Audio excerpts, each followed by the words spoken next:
So next is collidable. Collidable is very similar to the other levels. Well, kind of, I guess not.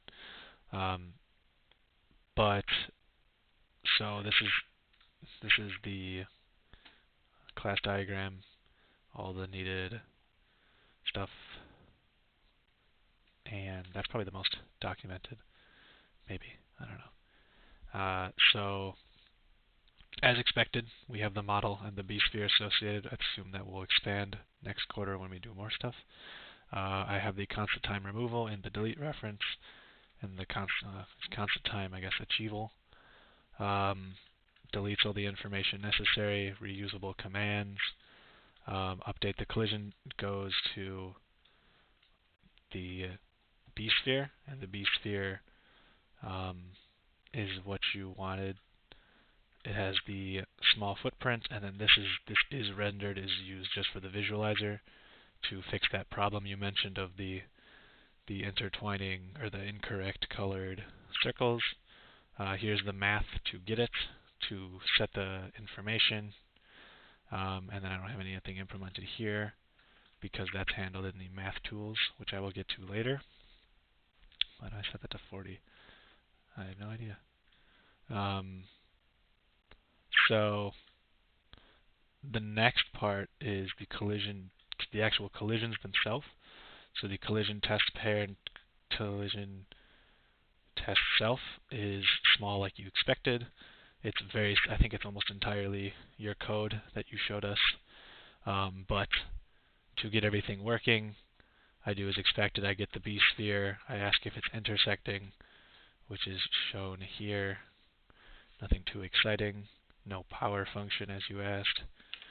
And then set the information to rendered if it is being rendered, and then set it to false if it's not. Same with the self. Self is the same way. It was a little more finicky though because just vectors are very sensitive, and I had to make sure there's always at least one, or else I'll just freak out and break. Collidable group is, so one of the problems I noticed when I was doing it is you have to clear the collidable, you have to clear all the information on who is registered right now onto the scene. And if you don't, then every time you swap between scenes, it will freak out and have it'll have as many as requested. So with my trees, I had, if I swapped between like different scenes, I would probably have 25 and then 50 and then 75.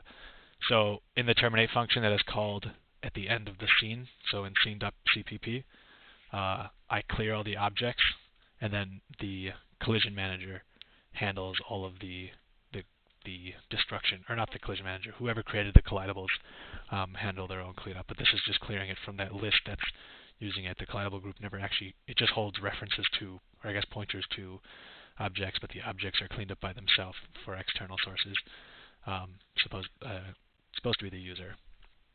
The B-sphere I showed you, all the information with that. The collision manager has all this yada yada that you showed us. I ended up solving the scene problem, switching between scenes, by just making it a singleton and having it always store and then have that clean up by the end of the scene, or I think it's the end of the engine. And that solved my problem, as you saw. Switching between scenes was no problem. It is constant time removal, as I told you. Deleted, they all are deleted correctly. The collision manager and collision groups are erased on command. So let's see, scene, nope, scene.cpp. I have the collision manager terminate, which goes to here, deletes me, and then that deletion will go to here. Clean up all the collidable groups, clean up all the test commands that were created with it. I have a really long code. You could read this if you want. Oh, I just did that. Never mind. So that explains why the collision manager needs to be. And then when you delete one, for whatever, it deletes most of them. So they're all just null pointer when I delete them. So that worked well. Class diagram, data structures. I think I just use a vector for the data structure. There's too many files for collision. Yeah, just a list, and that allows me constant time removal. Just any old regular container. And that is collision, I think.